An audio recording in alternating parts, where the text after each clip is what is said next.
जब कभी ज़िंदगी भारी लगे तो याद रखो, तुम गिरने के लिए नहीं, उठने के लिए पैदा हुए हो। नॉवल जोन में खुशामदीद। बढ़ते हैं अपने नॉवल की अगली किस्त की जानिब। थैंक्स श्रेया, तुमने मेरी सारी परेशानी दूर कर दी। अब मुझे बताओ क्यों जा रहे हो स्पेन। सारी बात मुकम्मल होते ही रोशनी की सुई दोबारा उसी बात पर आ गई कि रेयान क्यों जा रहा है।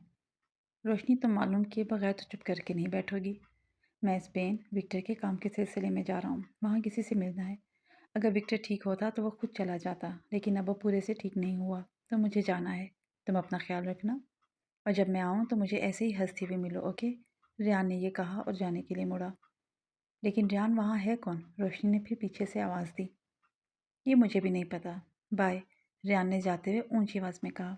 रियान के जाते ही रोशनी को बेचैनी लग गई कि आखिर ऐसा क्या काम था जो विक्टर ने रियान को इस हालत में स्पेन जाने का कहा। रोशनी यही सोचती हुई विक्टर के कमरे की तरफ चली गई। जैसे वह दरवाजे के करीब पहुंची तो उसे विक्टर की आवाज़ आई, जो किसी से फ़ोन पर बात कर रहा था। रोशनी वहीं रुक गई।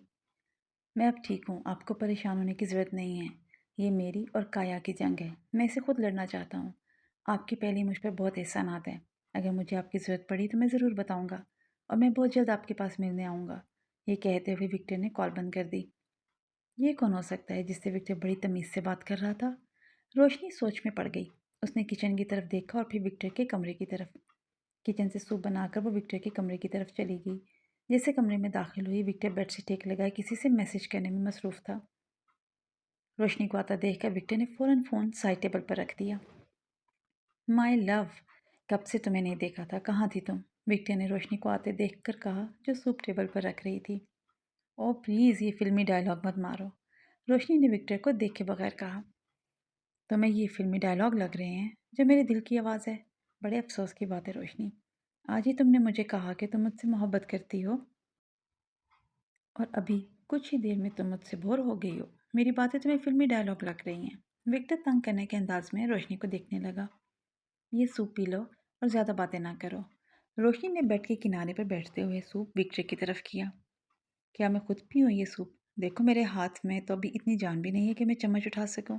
विक्टर ने अपने हाथ को हल्का सा हिलाते हुए रोशनी की तरफ देखा।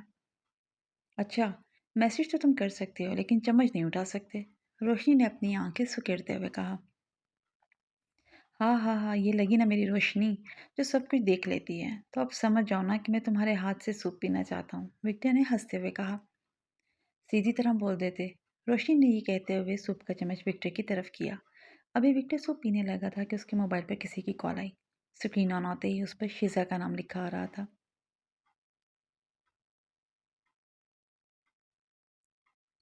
विक्टर ने गर्दन मोड़कर मोबाइल को देखा और फिर कॉल काट दी।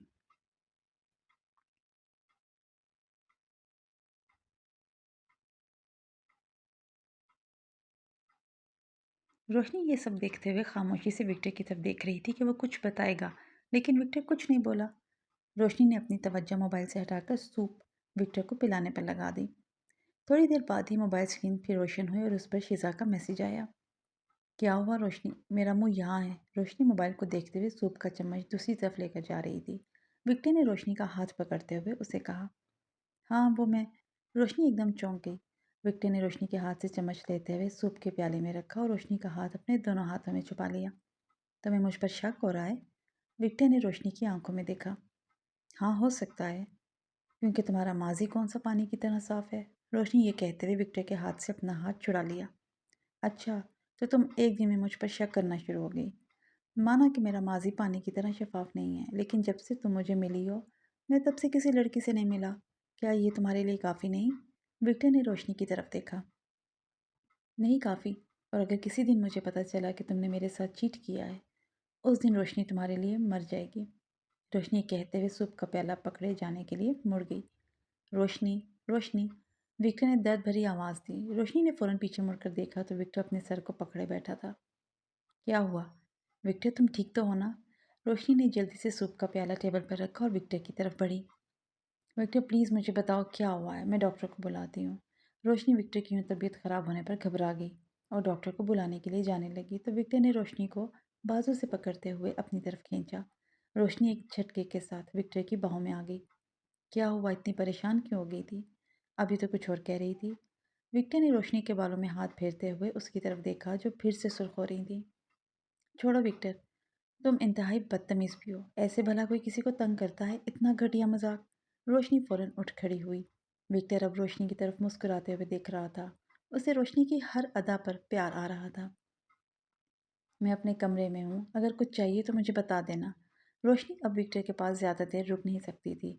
जिस तरह विक्टर प्यार से रोशनी की तरफ देख रहा था, उसकी आंखों की घनी पलकें रोशनी को मम कर रही थी। रोशनी ये कहते हुए जल्दी से विक्टर के कमरे से बाहर आ गई। होटल के कमरे में काया रात के नशे में धुत पड़ा हुआ था जब उसके मोबाइल पर कॉल आई। मोबाइल की बेल पर उसने नशे में डूबी आंखों को बमुश्किल खोलकर देखा तो उसके गार्ड की कॉल थी, जो उसने वर्कशॉप पर पहरा देने के लिए रखा था। उसकी कॉल को देखकर काया फौरन उठ खड़ा हुआ।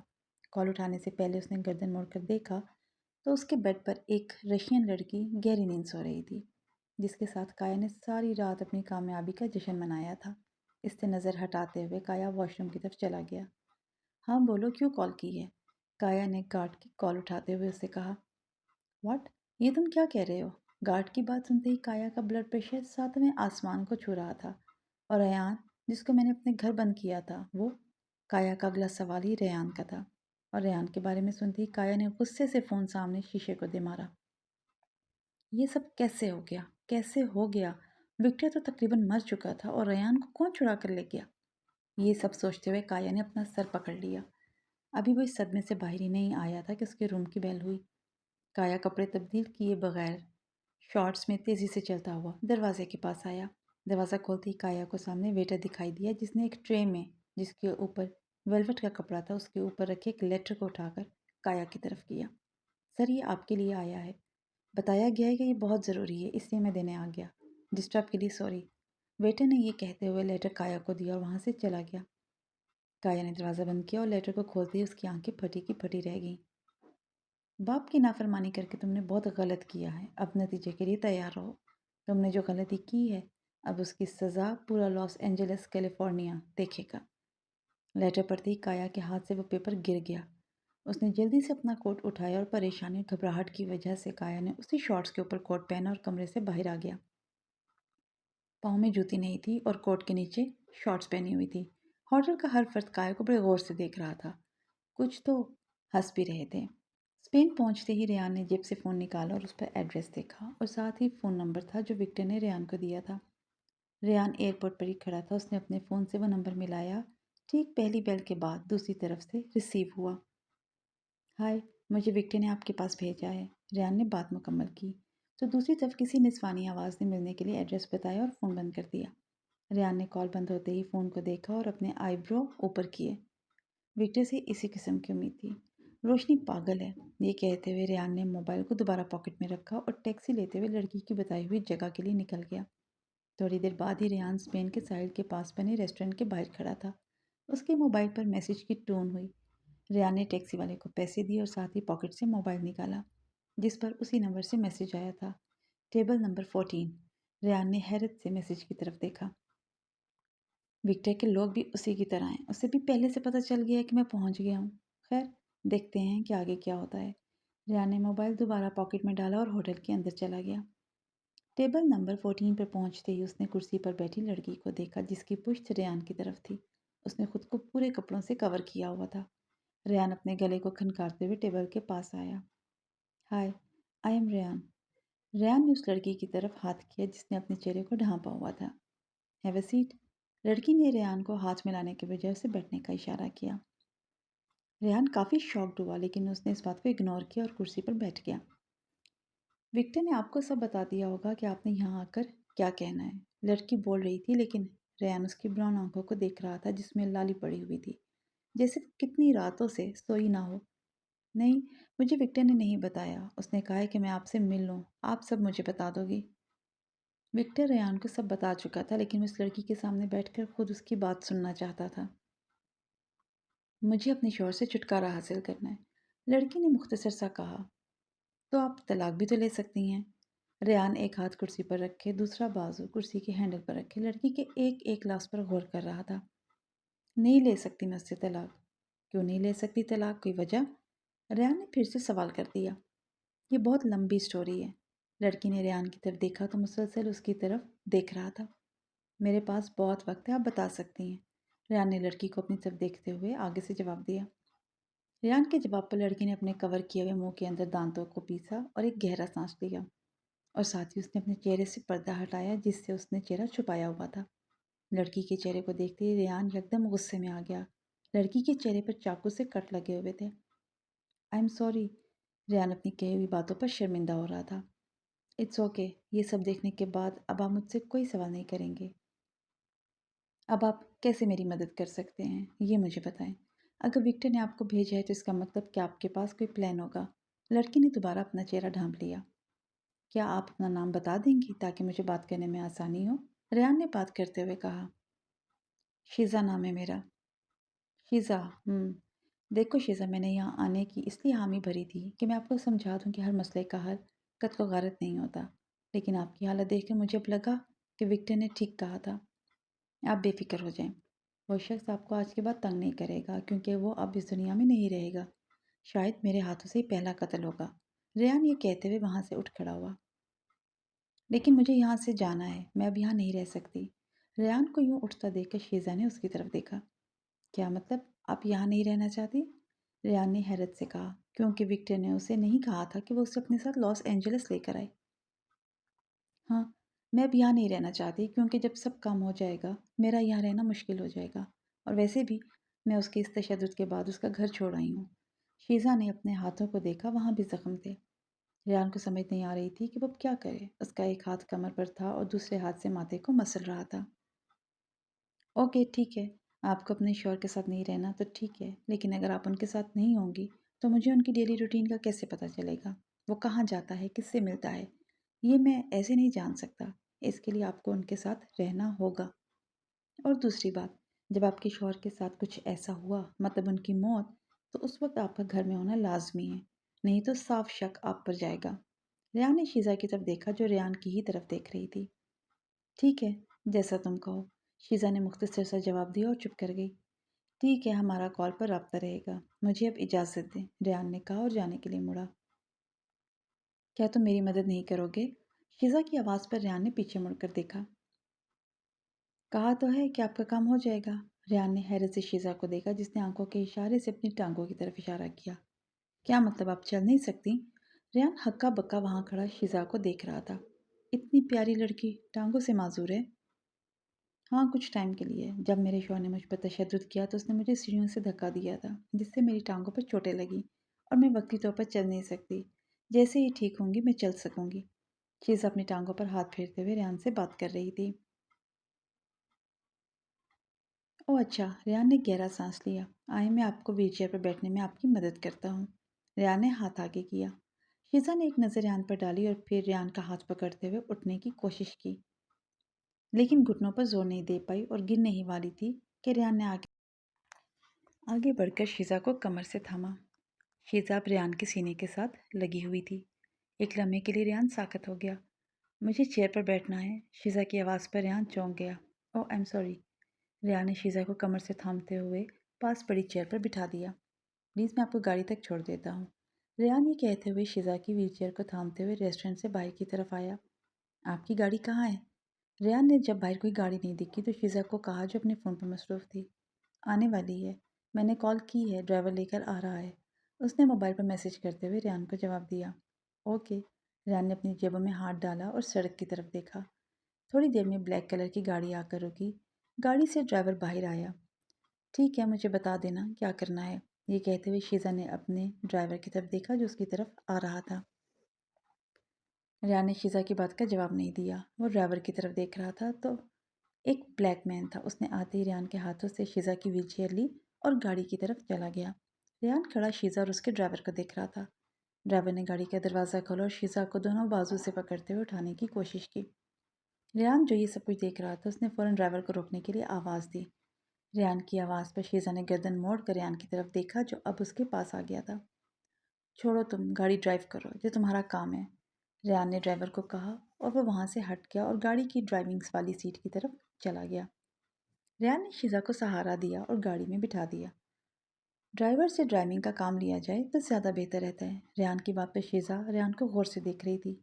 लेकिन मैं आई भी ऐसे ही थी, मुझे कोई प्रॉब्लम नहीं है अपने ड्राइवर से, वो नाइस मैन है। शीज़ा के जवाब पर रेहान चौंक गया। वो मैंने इसलिए कहा है कि विक्टर ने मुझे आपकी देखभाल का कहा है, इसलिए। रेहान ने ये कहते हुए गाड़ी का दरवाज़ा बंद करने ही लगा था कि रुक गया। आप अभी कहाँ रह रही हैं? मुझे आपने बताया नहीं। रेहान ने दोबारा गाड़ी का दरवाज़ा खोला। मेरा यहाँ अपना एक छोटा घर है, वहाँ ही हूँ, शीज़ा ने जवाब दिया। तो मैं ऐसा करता हूँ कि आपके साथ ही चलता हूँ, इस तरह आपके घर का भी पता चल जाएगा। इससे पहले शीज़ा कुछ कहती, रेहान गाड़ी में बैठ चुका था। क्या विक्टर ने यह भी कहा था? शीज़ा ने रेहान की तरफ देखा। बिल्कुल, गाड़ी चलाओ, रेहान ने मुख्तसर सा जवाब दिया और फिर मोबाइल पर लग गया। शीज़ा भी रेहान की तरफ देख रही थी, लेकिन रेहान ने अपनी आंखें ऊपर नहीं की। वो जानता था कि शीज़ा उसे अभी तक देख रही है, और वो क्यों ना ऐसे देखती। एक मुलाकात में ही वो उससे ऐसा रवैया देख रख रहा था जैसे वो सदियों से उसका मालिक हो। विक्टर अब काफ़ी हद तक ठीक हो गया था। उसने जल्दी ही रिकवर कर लिया था, लेकिन अभी तक डॉक्टर के घर ही था और रोशनी भी वहीं थी। रोशनी, मैं बोर हो गया हूँ ये रोज़ाना सूप पी पी कर, कुछ और बनाना नहीं आता? विक्टर के यूं सूप ना पीने पर रोशनी ने उठकर सूप टेबल पर रखा और मोबाइल उठाते हुए विक्टर की तरफ देखा। ये सूप तो मैंने ऑर्डर पर ही मंगवाया था। तुम क्या समझे थे कि मैं तुम्हारे प्यार में इतनी पागल हो जाऊंगी कि खुद से सूप बना बना कर तुम्हें पिलाऊंगी? रोशनी की बात पर विक्टर की आंखें खुल गई। सीरियसली रोशनी, तुम्हें सूप भी नहीं बनाना आता? मैं तो इस खुशफहमी में था कि तुम अपने हाथों से सूप बना कर दे रही हो। विक्टर रोशनी की बात पर मुकम्मल तौर पर शॉक्ड हो चुका था। हाँ, तो नहीं आता कुछ बनाना, ये सब काम रेहान करता था, खाना बनाना वगैरह।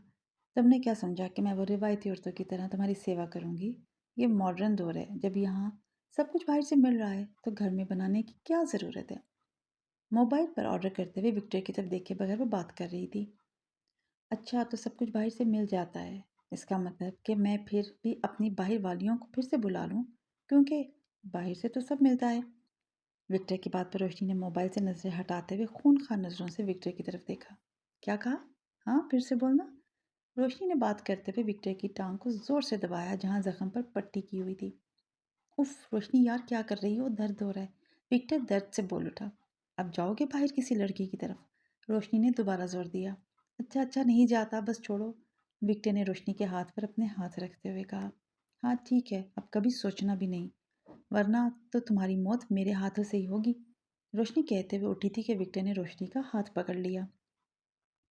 अगर मौत इतनी प्यारी हो तो मैं 100 बार मरने को तैयार हूँ। और साथ ही विक्टर ने अपने होंठ रोशनी के हाथ पर रख दिए। तुम भी ना विक्टर, छोड़ो मेरा हाथ, मैं तुम्हारी मेडिसिन लेकर आती हूँ। रोशनी विक्टर से हाथ छुड़ाते हुए बाहर की तरफ चली गई। रोशनी के जाते ही विक्टर के मोबाइल पर कॉल आई। विक्टर बड़े प्यार से मुस्कुराते हुए रोशनी को जाते देख रहा था जब उसको फ़ोन की बेल सुनाई दी। उसने जल्दी से उठकर बाहर की तरफ देखा। रोशनी जा चुकी थी।